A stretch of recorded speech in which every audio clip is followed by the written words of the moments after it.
idea. So now the building is two very large hotels, luxury apartments, and if you look on the walkway you can see the children's adventure playground, which we call number 10.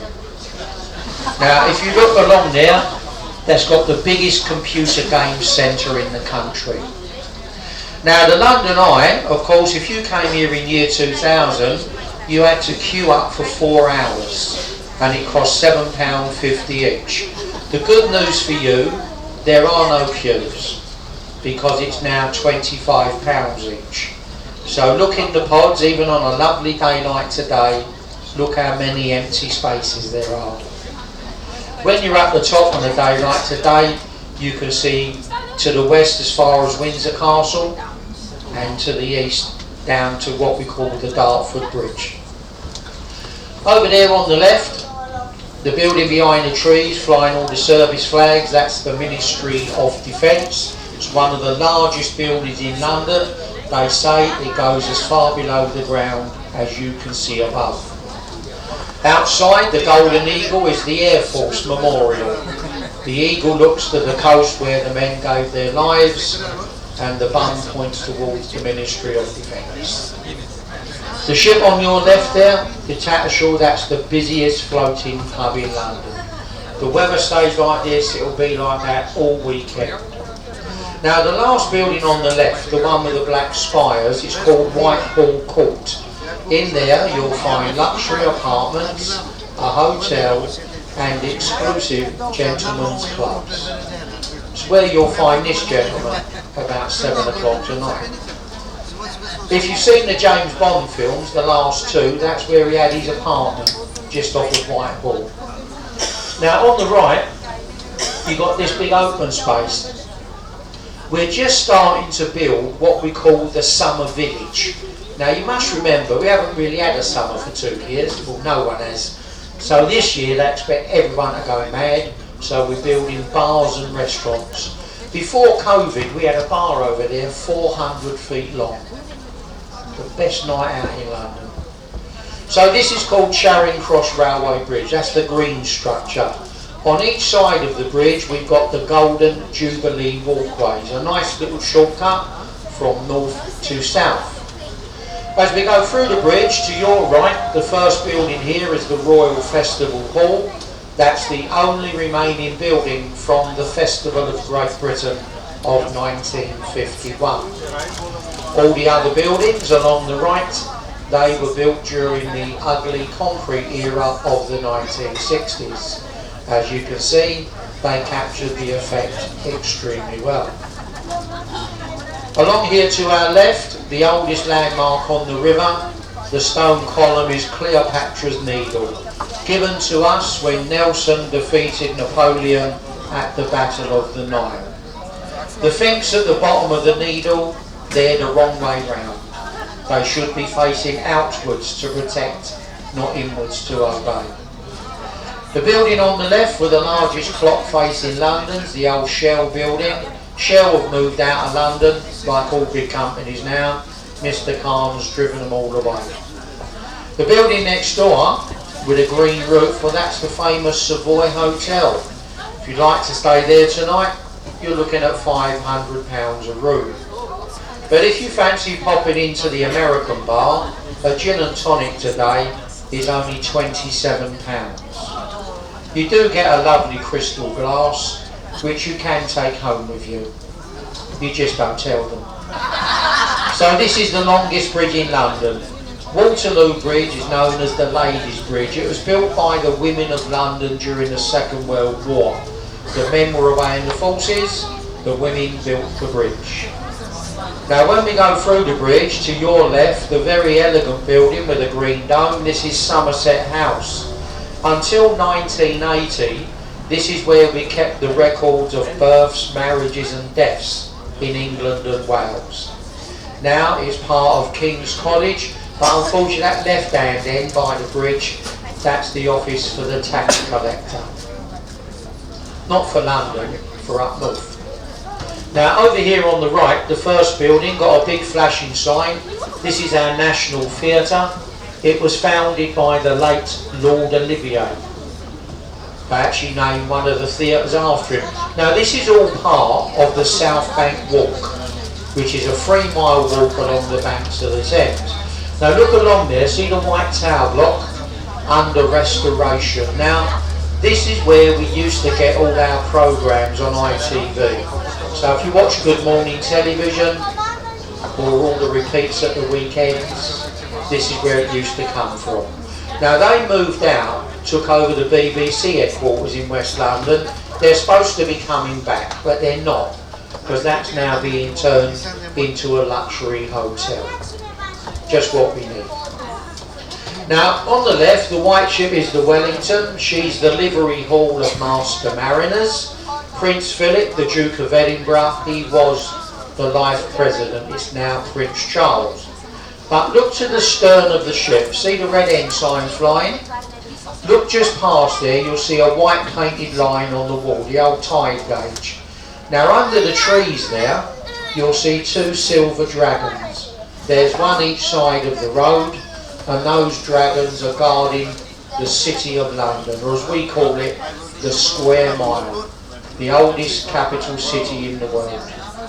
Now, through the trees on the left is a place called Inner and Middle Temple. It's been in the news lately, those 2 silly girls arguing all about who's been texting lies to each other. Just cost their husbands £3 million. Now if you go through that area, that's one of the oldest parts of London, the Inner and the Middle Temple. Over here on the right, this is the South Bank Gardens as well. Lots of nice bars and restaurants over there. Now the red building on the right, this is the Oxo building. If you look on the top, it's got the oldest advertisement in London. The top floor is a restaurant, the middle is apartments, and you've got some nice shops at the bottom. If you girls want something handmade or one-off, go and have a look in the shops. The building belongs to Prince Charles, the Duchy of Cornwall. The glass building next door, headquarters of Sea Containers. The bottom of the building is their office. Now the top half, that was a luxury hotel called the Mondrian. I'm not sure if they're just reopening because they've got some lights on up the top now. It used to have the best cocktail bar in London. It certainly had the best prices. Now over on the left there, the little white building with the green roof, that's the original City School for Boys. It's now the headquarters of JP Morgan, the American bank. The lovely curved building on the far end, that was the headquarters of the multinational company Unilever. They've also moved out of London. But look on the skyline to the left. Can you see the gold statue up there? That's the Old Bailey, the Central Criminal Courts of England. The best view of the Old Bailey is from the outside. So this is called Blackfriars Bridge, opened by Queen Victoria. If you look on the left, see they've wrapped it in plastic.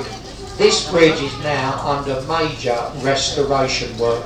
They say it could take up to 4 years to complete. We've been leaving the bridges for years, hoping they'd be alright. Now the second bridge, that's the little red columns each side. This is all that remains of the first railway bridge, designed by Isambard Kingdom Brunel. If you look up on the shoreline to the right here, the steelwork up there are the badges of the old railway companies that used to come into London.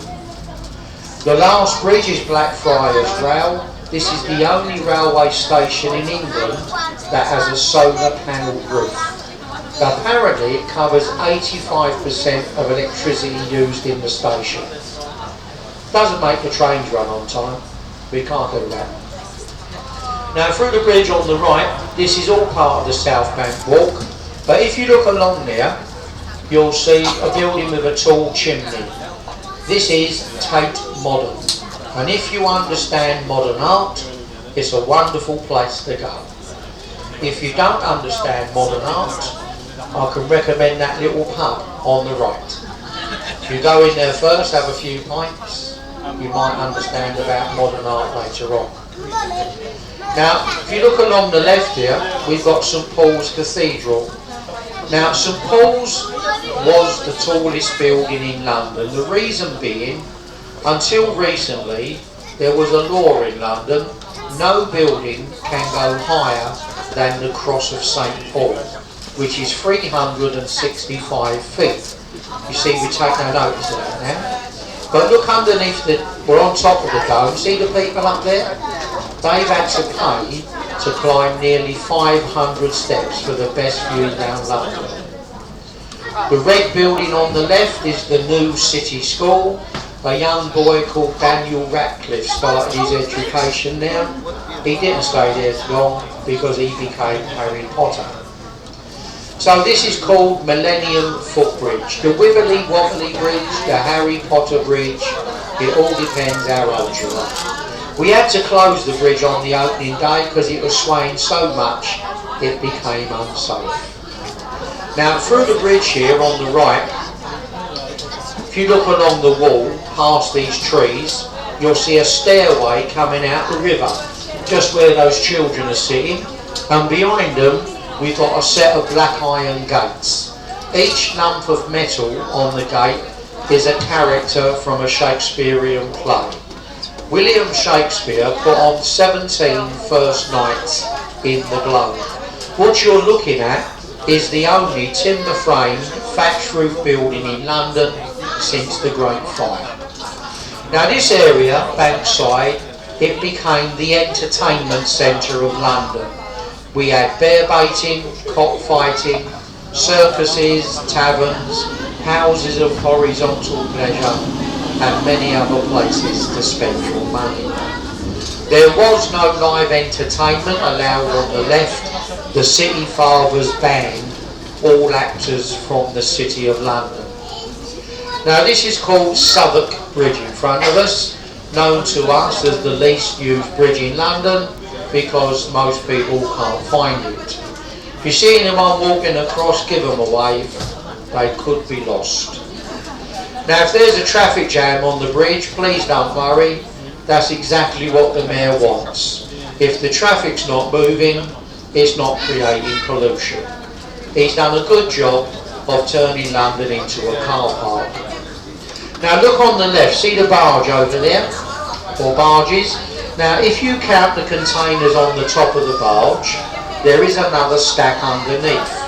One tug can tow 4 barges, so one diesel engine on the river, taking off the road 80 lorries doing exactly the same job, sitting in a traffic jam. Now over here on the right, where they're all having a drink, one of the most popular pubs on the river, the Anchor Tavern, where Samuel Pepys the diarist stayed when he was describing the Great Fire of London of 1666. This is Cannon Street Railway Bridge, stations to our left. Now when we go through the bridge, look on the right, you'll see some old warehouses. We don't have working warehouses anymore. These are luxury apartments. If you'd like to buy one, that one in the corner, the top 2 floors there, well that's £7 million cash. Also on the right past the umbrellas, the replica ship, the Golden Hind. This little replica has been around the world twice. It's a lovely place to take children. When they go on board, they get the history of Sir Francis Drake. While the kids are entertained, you nip through the back, and that's Borough Market, the adult playground of London. Now folks, you look up on the left, you can see what we call the monuments to money, all the new towers. Look ahead of us, the last one, the one with the curved top, that's called the walkie-talkie. Behind it is the Pinnacle, the Gherkin, and the cheese grater. Now if you look up there, you'll see a tall black and chrome building. 20 years ago, that was the only tower block in the City of London. NatWest Tower is now called Tower 42. So this is London Bridge. We've had 4 London bridges. The first one fell down, second one burnt down, and the last one we sold it as a jigsaw puzzle. Most of it ended up in Lake Havasu City in Arizona. This is New London Bridge. It opened in 1973. Now look through the bridge on the left, between the first 2 buildings, You'll see the Church of St Magnus all wrapped up. Behind the little church is the tallest candle in the world, the monument commemorating the Great Fire of London. Also along the left, the blue glass monster. That's one of the many private banks we have in London.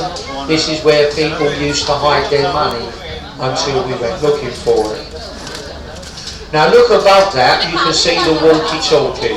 There's very happy people up there, because the people in the viewing gallery, their gallery is free. You don't pay any money to go up the walkie-talkie. If you want to go up the Shard, they'll charge you £30 each. On top of the walkie-talkie, the largest enclosed garden on a tower in Europe, and 4 very nice restaurants. The little yellow building on our left with a fish weather vane, that was called Billings Gate. We used to sell 600 tonne of fish in that building every morning. That's when the poor people of London ate healthily. Now they all eat McDonald's, as long as it's delivered. Behind the trees on the left is the Customs House, the main customs offices of England. But here to our right, folks, everything you see between the bridges, London Bridge City, belongs to the Quatter royal family. Under that archway, where they've just put up the bunting, see they've spared no expense.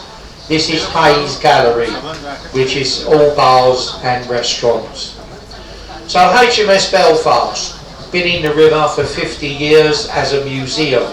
She has 9 decks to explore, from the engine room to the radar scanner on the top. She was on the convoys to Russia, the Normandy landings, and in the Korean War. Now she's very popular at weekends with families. You can take the kids on there and lose them for a couple of hours. If you do it towards the end of the day, they're worn out and then they'll sleep on the way home. The Belfast is all part of what we call the Imperial War Museum, and that's based in Lambeth. Now as we pass this big old ship, if you look along the right, you'll see a building we've just put up for sale. We call it the Power Rangers Crash Helmet.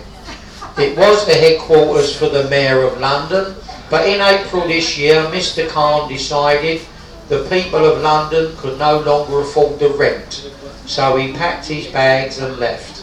What he didn't tell us, the move would cost us £20 million. But he said there's lots of money, don't worry. Now outside, where they're building this little structure, this was an amphitheatre. During the day, we put on shows for children, overnight adult cinema. As far as I know, they're creating one of London's first outside cinemas, permanent, for the summer. Now over on the left is the tower. You're looking at 1,000 years of English history. It's been a palace, fortress, prison, zoo, royal mint and a place of execution. Look on the wall, you can see the words entry to Traitors Gate, or as we know it, the first one-way street in London. When you go in, you never ever come out. Now you may notice that a couple of years ago we had all the poppies in the moat. Well, this year we're going to have yellow flowers in the moat for the Queen's Jubilee. Now this is the last bridge in London, Tower Bridge. It opened in 1894. When I started work here, it was lifted 30 times a day. Now we lift it 30 times a year. Now when we raise the lower bascule, it only takes 90 seconds. You walk over the top.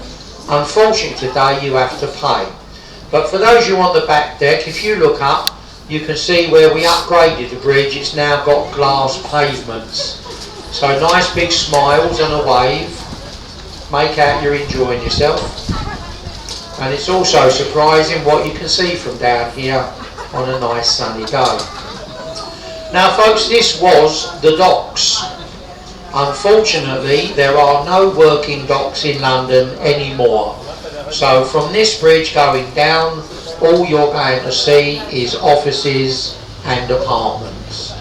Now, on your left is a major stop. So, if you have a ticket that takes you to Greenwich, that's the 2-hour trip. You stay on this boat.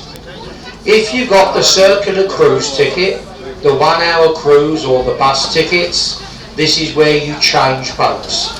You can catch a boat from here throughout the day until 5:40.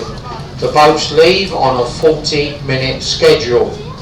So we're going to turn around to go alongside the pier. So just once again, folks, if you're going to Greenwich, you stay with us. We're going to be on the pier for a few minutes because we're running early. And if you don't want to go to Greenwich, you must change boats here. Now, if you're leaving us here, stay in your seats till we're moored up. We've got plenty of time. We don't want anyone falling over with these high-speed boats going past. Now, for those you leaving us, before you leave your seats, make sure you've got all your personal belongings, bags, cameras, umbrellas, and any small children you may have brought on board.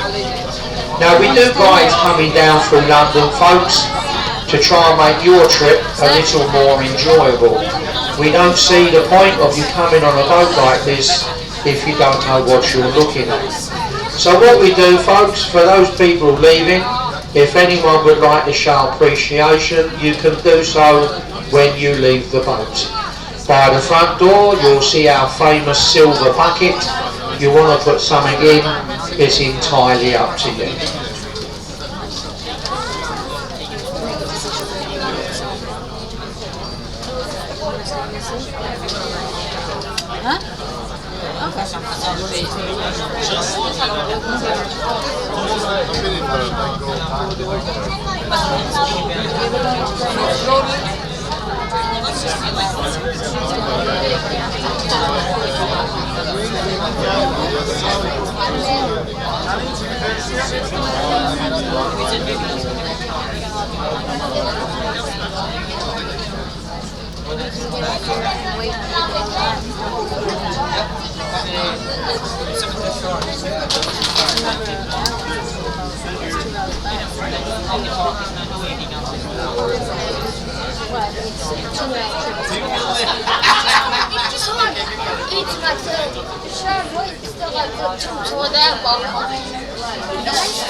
Everybody gets all last week. Right, I don't think there's anything.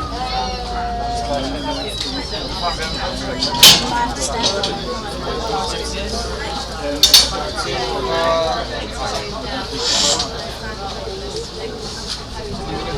This is if the trip is downloaded, right? So I don't think that's trip ticket. It's not like